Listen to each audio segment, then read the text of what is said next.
Hey guys, welcome back to my channel Robin Yetri. Oke, kita langsung aja ya. Judulnya sesuai thumbnail. Terus kita disclosure dulu. Jadi semua barang, semua peralatan dalam video ini saya beli dengan keuangan saya sendiri. Ini murni adalah pendapat saya pribadi. Review saya berfungsi untuk menginformasikan aja, tidak ada paksaan apapun. Jadi kalau tidak bermaksud menyinggung juga yang merek-merek yang ada, jadi kalau ada yang terasa terganggu, tersinggung atau apa, tersudutkan, sorry, itu bukan maksudnya. Maksud video ini adalah cuma untuk informasi. Oke, kita langsung aja. Sekarang aku punya EV Hyundai Kona, sudah jalan di 13.000 sekian ratus kilometer. Jadi untuk aku kasih review rasanya sudah cukup deh. Pemakaian selama 7 bulan. Oke, aku udah buat semua nilai plus dan nilai minusnya. Plusnya banyak, tapi nilai minusnya banyak tapi minor. Cuman yang agak mayor itu ada dua.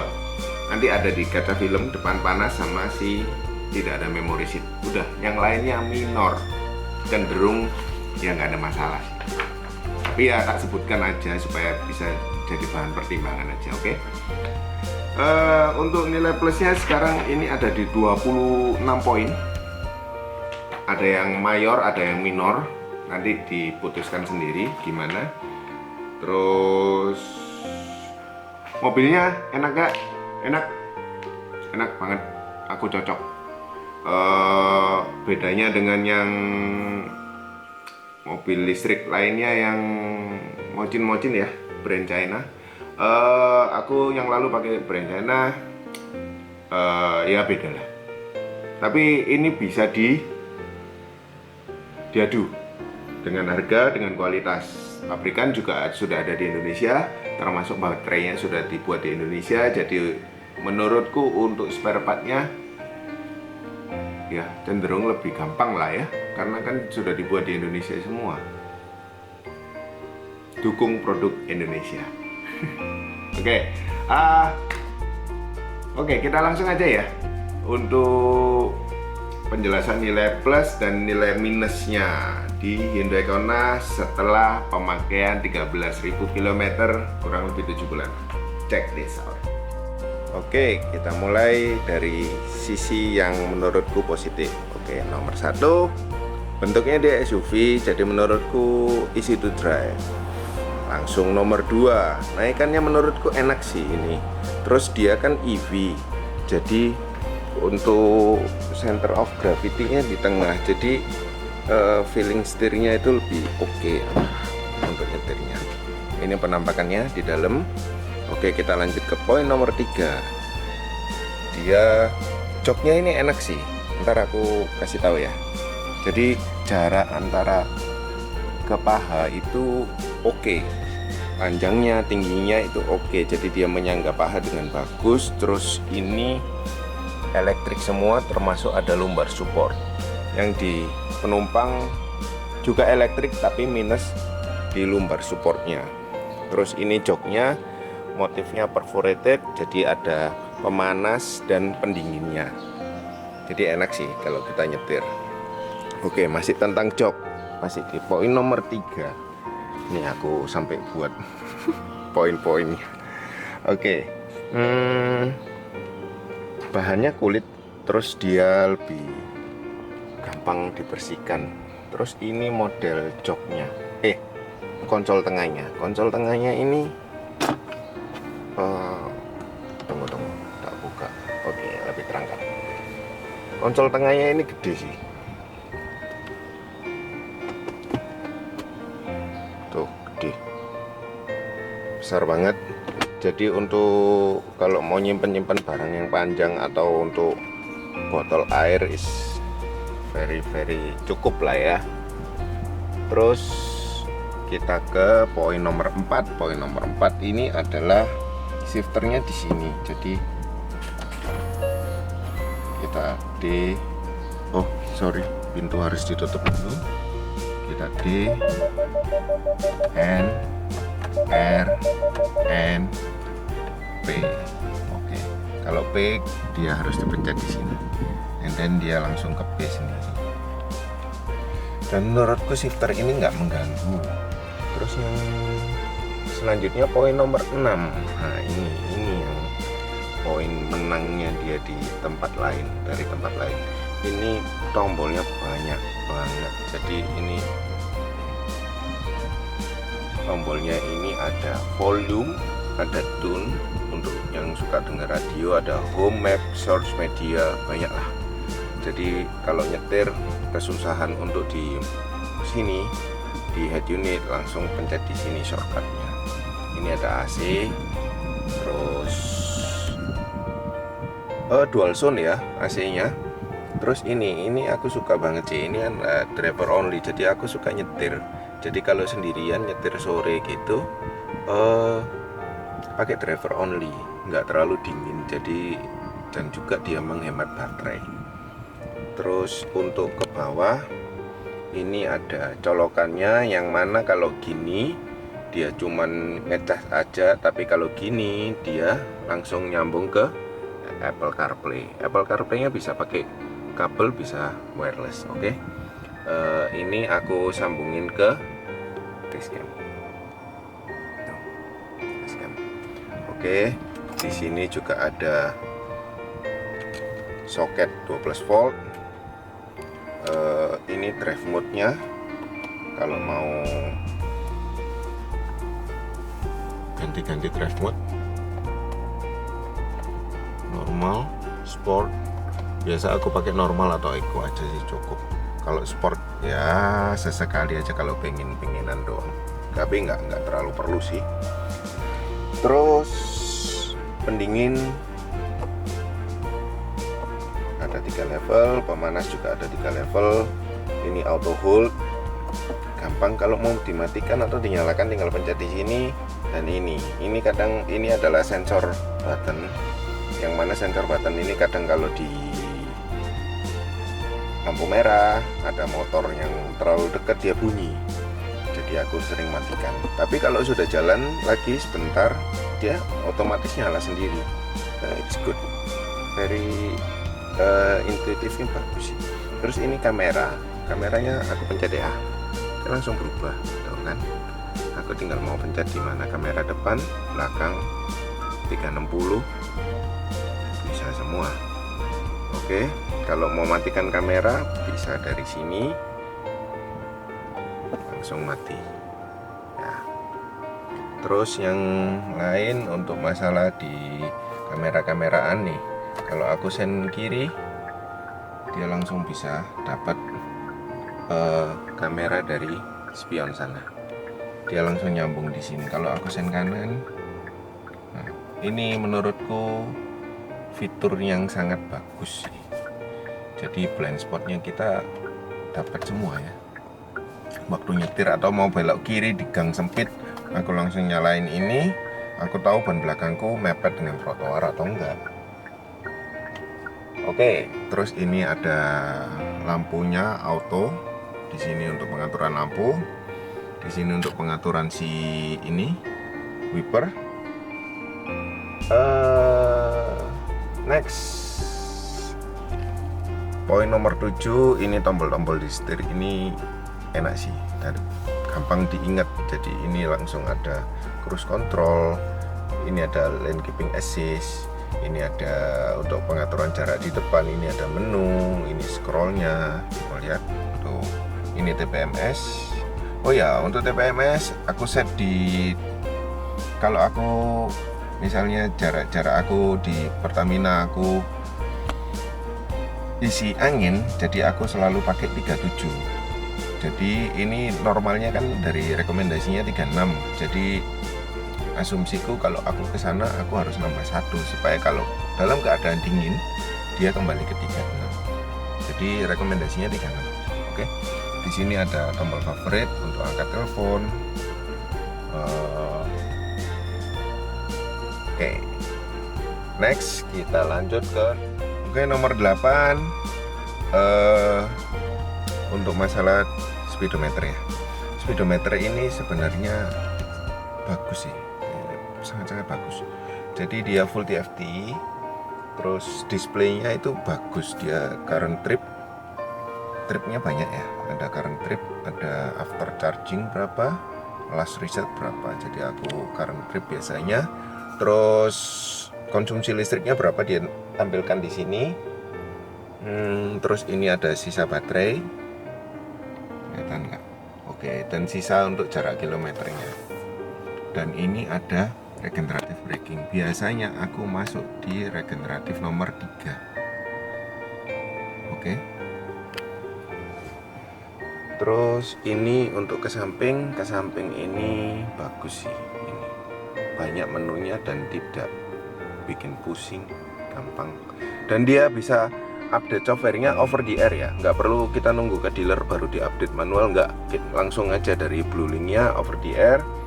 Pagi-pagi kita nyetir, tiba-tiba ada notifikasi udah di update. Terus yang lain ini displaynya, head unitnya lancar ya, nggak ada apa-apa, nggak nge-lag, nggak apa. Ini ada weather, ini sering aku pakai. Ini perkiraan cuaca ya. Terus ini yang di EV, menu EV ini aku bisa lihat SPKLU terdekat berapa, di mana. Nanti dia bisa tahu. Ya ini kalau kita planningnya kurang matang ya bisa pakai ini sih. Terus ada Apple CarPlay, ada Android Auto yang mana bisa wireless dan pakai kabel. Terus poin ke-9, colokannya banyak, ada Type-C 1, 2, ini 3, belakang Type-C juga, ada 2 Type-C dan 1 V2L, yang mana V2L itu adalah colokan rumah.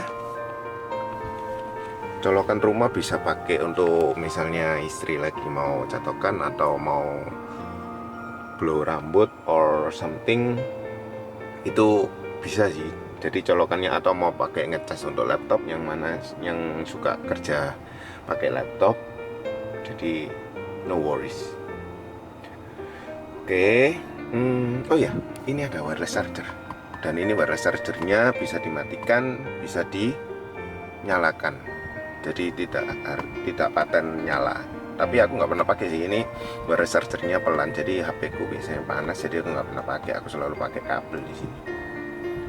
Oke, poin ke-10, regenerative braking. Regenerative braking ini dari pedal shift, aku nggak perlu ke sini, aku cukup pakai ini. Ya, kelihatan ya. Oke, aku tinggal pakai pedal shift, langsung ini levelnya berubah.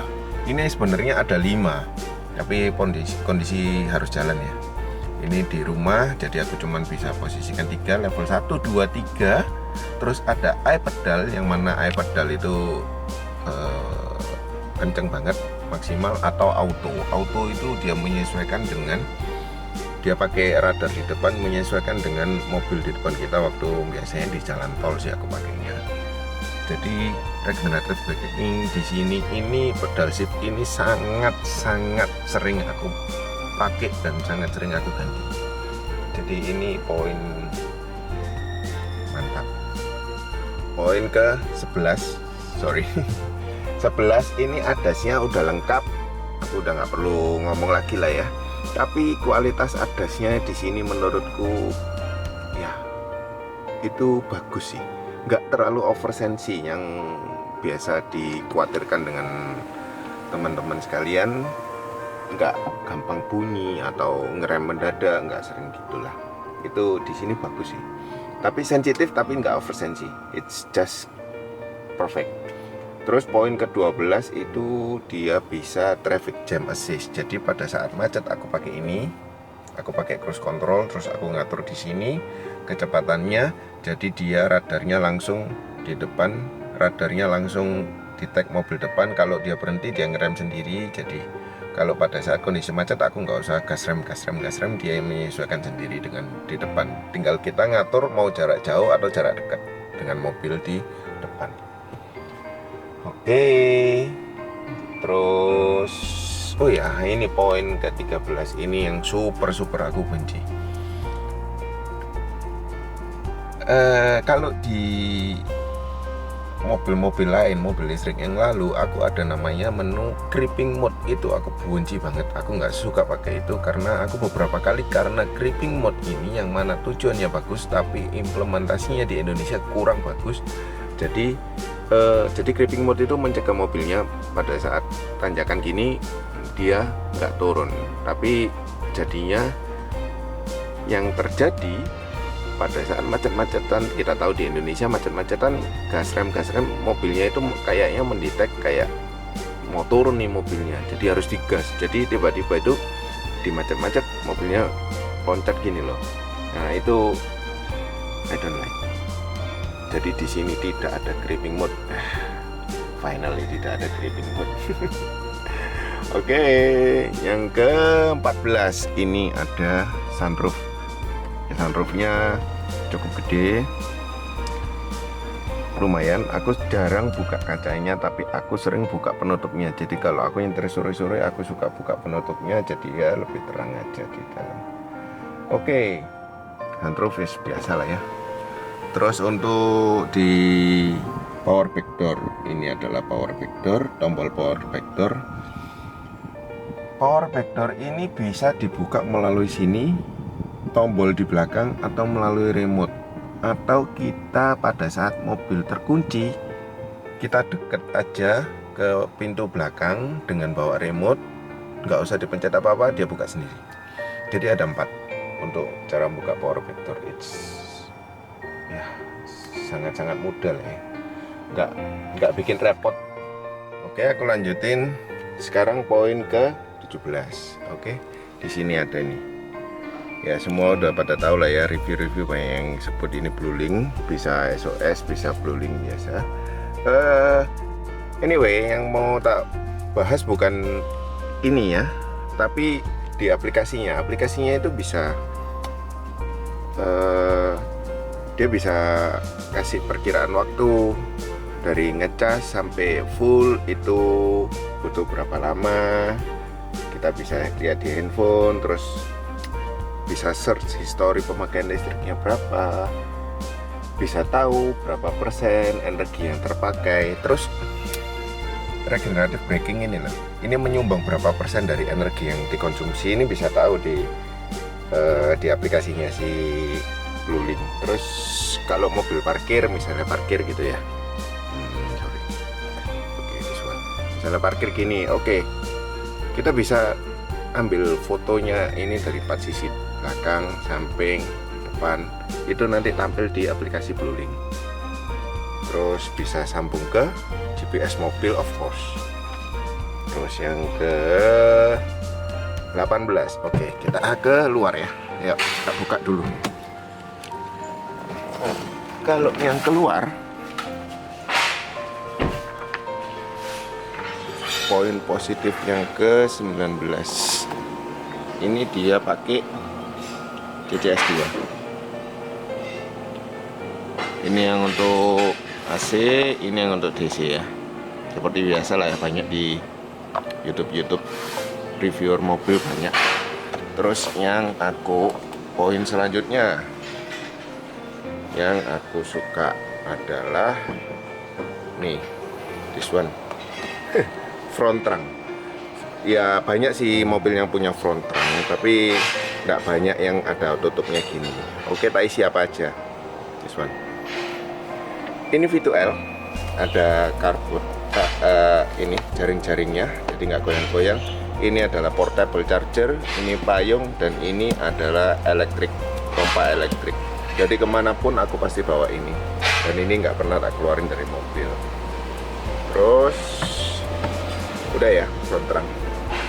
Pertamanya aku bingung sih mau diisi apa, tapi ya good lah, aku udah tahu isinya apa aja dan jarang tak keluarin. Terus approach angle sama departure angle-nya itu tinggi. Jadi kalau kebetulan rumahku agak naik, jadi aku butuh yang tinggi supaya nggak seruk di belakang. Jadi ini termasuk di poin positifku nomor 21. Terus nomor 22 poin positifnya ini, aku suka ini sih, pixel-pixelnya ini menurutku bagus, tapi ya it's personal lah. Oke, kita lanjut ke yang poin nomor 23. This one. Ini ada separatornya. Separatornya ini aku bisa kasih di sini. Aku bisa. Nah, aku bisa kasih, misalnya aku perjalanan jauh, aku bisa kasih makanan yang camilan yang sering aku ambil di sini. Ups, ada kotoran. Oke. Aku gantungin lagi supaya dia ikut si bagasi. Oke. Posisi bagasinya kayak gini ya. Ini rata lantai lah. It's good. Terus, oke, kita tutup bagasinya. Tapaknya ban. Ini yang orang pikir ya memang bannya mahal sih. Aku tahu pasti mahal. Apalagi ban EV. Ini tapaknya gede. Aku suka ban tapak gede karena belokannya lebih oke. Dia di 235 tapaknya. Ringnya ring 19, profilnya 45. Perbandingannya ini loh, ini it's good 45 menurutku. 40 kalau aku sih harus milih ban karena agak keras kalau 40. Terus di poin nomor 25 itu remnya rem cakram semua, belakang cakram, depan ya pasti cakram ya. Terus poin nomor 26, which is ini poin terakhir, poin positif terakhir. Dia ada stop lamp, high mount stop lamp. Ini penting kalau hujan, dan di sini ini penting. Oke. Di sini ada rear wiper. Ini penting juga sih menurutku. Dan ini ada anti fognya belakang, ada wiper juga, high mount stop lamp. Terus waktu hujan deras aku biasa nyalain rear fog lamp ini. Biasa kan orang hasar, tapi sebetulnya bukan itu penggunaannya hasar. Lebih baik kita pakai ini. Oke. Kita masuk ke poin negatif. Oke ya. Tadi sudah 26 poin positif, sekarang kita masuk ke negatif. Check this out.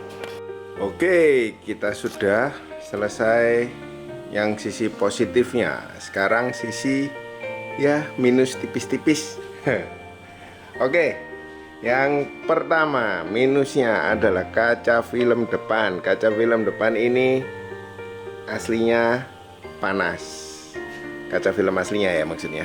Jadi aku copot, aku ganti pakai third party atau pakai ya merek-merek kesayangan kalian lah ya, yang terpercaya. Kalau aku sih, kalau yang lain samping-samping oke, menurutku nggak apa-apa. Sunroof ya ada penutupnya, jadi oke, nggak ada masalah. Jadi yang aku ganti cuman kaca film depan doang.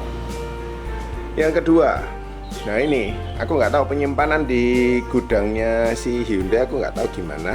Tapi di daerah sini terutama, dan sisi sebelah sana di daerah sini juga itu banyak jamurnya. Jadi warnanya itu kilapnya nggak bisa keluar. Tapi kalau itu gampang sih ngilanginnya, pakai dipoles saja bisa selesai. Tapi kalau ya butuh treatment lah intinya. Kalau mau di coating, kalau kalian yang suka coating bagus karena ada polisnya, ada biasa 2 atau 3 step polish. Kalau ada mau di PPF oke. Kalau aku pakai LSP, last step product. Jadi itu kayak wax atau spray wax, sealant, dan itu setiap cuci aku pasti pakai itu sih. Jadi ya ini beberapa lama udah aku pakein terus ya, membaik dan terus membaik. Oke. Poin minus nomor 3. Oke, poin minus nomor 3 itu menurutku krusial. Dan aku juga gemes kenapa kok nggak dikasih. Ya, itu adalah memory seat. Tidak ada memory seat di sini. Jadi aku mobil ini pakai untuk aku sama istriku, jadi gantian. Setelannya kalau ada memory seatnya kan jauh lebih enak gitu. Itu poin yang bikin gemes sih sebenarnya. Terus keempat minusnya adalah wireless charger. Ya bener, ada wireless, bisa dimatikan, bisa dinyalakan. Tapi kalau dinyalakan itu pelan dan HP-nya jadi panas. Jadi aku aku sendiri tidak pernah jarang banget untuk pakai. Oke, yang kelima itu adalah shock breakernya. Ini di belakang, travelnya pendek. Jadi kalau dimuat untuk misalnya muatan 5 orang di misalnya jalan tol yang gelombang gitu, kecepatan lumayan tinggi, dia akan mentok duk gitu. Tapi ya ini nggak terlalu signifikan, soalnya aku dalam pemakaian selama 7 bulan ini mentok paling cuman 2 kali. Itu di jalan tol sekali, di polisi tidur sekali. Itu muatan full dan kecepatan agak tinggi sih memang. Ya di atas rata-rata. Oke. Poin minus selanjutnya adalah, oh ya, sebelumnya aku kan pakai mobil listrik dari Cina, brand Chinese, dan itu lampunya terang banget. Ini bukannya tidak terang ya, bukannya tidak terang, ini cukup gede dan dalamnya terang, tapi lampunya ini itu nyebar. Kalau si mobil Cina itu dia lebih, mobil Cina yang aku pakai sebelumnya ya, itu lebih kayak lebih fokus gitu, jadi lebih terang aja kesannya. Tapi ini cahayanya nyebar, dan itu menurutku ya plus minus lah ya. Oke, terus poin minus nomor 1, 2, 3, 4, 5, 6, 7. Ke-7. Nah ini sandarannya, ini kelihatan ya, dari samping itu dia agak ke depan gini, jadi kepala itu kadang kena sini. Jarak ini ke sini ini agak lebih maju ini, jadi agak kurang pas di badanku. Tapi ya itu sedikit aja, a little bit aja. Tapi kalau ini bisa mundur sedikit, wah, it's perfect, karena di sininya semua perfect buat aku. Terus ke-8, tombol setir. Oke, tombol setir ini menurutku ya gatel sih, gemes juga. Kebalik, ini kan di sebelah kanan, ini kan di sebelah kiri ya. Seharusnya ini untuk MID, ini untuk ini head unit, tapi kebalik dong. Ini untuk di sana, ini untuk si speedometernya. Ini ada cruise control, lane keep assist, untuk jaga jarak dengan kendaraan depan. Ini untuk volume audio, track, voice command. Jadi kebalik, butuh penyesuaian aja sih. Terus poin minus selanjutnya adalah shifter. Shifter ini kan modelnya keren ya, puter-puter ke depan. Ini lihat, ini ke depan ke belakang, puter ke depan ke belakang gini ya. Oke, ini pakai elektrik semua. Bagus, keren, modern, tidak mengganggu, tapi butuh penyesuaian. Kadang lupa soalnya. Pada waktu kadang kita mau putar balik mobil gitu kan agak cepet ya, maju mundur, maju mundur, maju mundur. Ini agak kadang lupa dulunya awal-awal, tapi butuh penyesuaian aja sih. Terus poin minus selanjutnya adalah di pelek. Bannya ini radial ring 19. Oke, ya ini kekurangannya, agak mahal harganya. Udah itu aja.